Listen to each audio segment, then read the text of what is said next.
تو جو کافر ہے اس کو اس سے کوئی غرض نہیں ہے کہ کون کھلا رہا ہے، کون پلا رہا ہے، کون نعمتیں دے رہا ہے. کافر کو اس سے کوئی غرض نہیں ہے.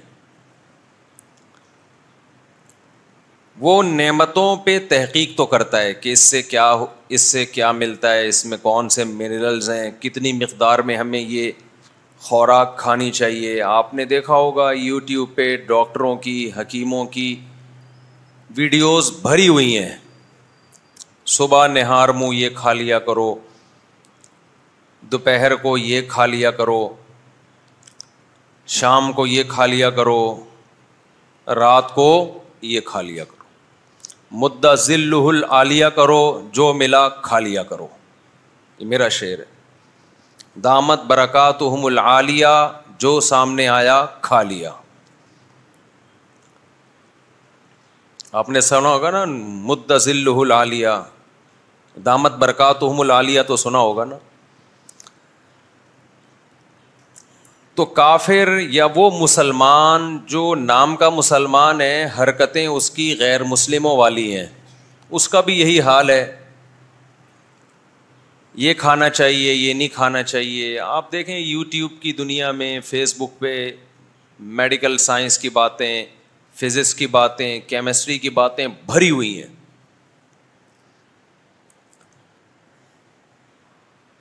یہ وہ لوگ ہیں جن کو اس سے کوئی غرض نہیں ہے کہ کون ہے جو یہ نعمتیں ہمیں دے رہا ہے، کون ہے جس نے شہد کی مکھی کو پھلوں کا رس چوسنے پہ لگا دیا.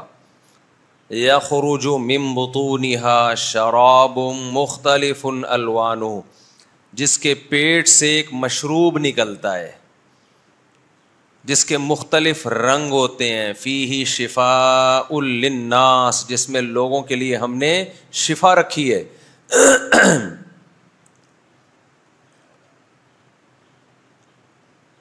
جعل لکم من انفسکم ازواجا لتسکنوا الیہا، جوڑے بنائے اللہ نے مرد اور عورت کے، نر اور مادہ کے. سبحان الذی خلق الازواج کلہا مما تنبت الارض ومن انفسہم ومما لا يعلمون. وہ ذات ہر عیب سے پاک ہے جس نے ہر چیز میں جوڑے بنائے، پیر بنائے. پوری کائنات کا نظام پیئرنگ پہ چل رہا ہے. مما تنبت الارض، جو زمین جن چیزوں کو اگاتی ہے ان میں بھی جوڑے ہیں. نر مادہ پھولوں کا ملاپ ہوتا ہے جس سے پھل بنتا ہے. ومن انفسہم، خود انسانوں میں جوڑے ہیں، کچھ مرد اور کچھ عورتیں. ومما لا يعلمون، اور بہت سی ایسی مخلوق میں بھی جوڑے ہیں جن کا ان کو علم نہیں ہے. الیکٹران پروٹون جو ایٹم کو توڑا گیا یہ بھی جوڑے ہیں. تو ہر چیز کو اللہ نے پیر بنا کے رکھا ہے. یہ آٹومیٹیکلی، یہ سب خود بخود نہیں ہو سکتا. ایک چیز کو کنٹرول کرنے کے لیے دوسری، اسے کنٹرول کرنے کے لیے تیسری، اسے کنٹرول کرنے کے لیے چوتھی. پوری کائنات کا نظام اس سسٹم پہ چل رہا ہے.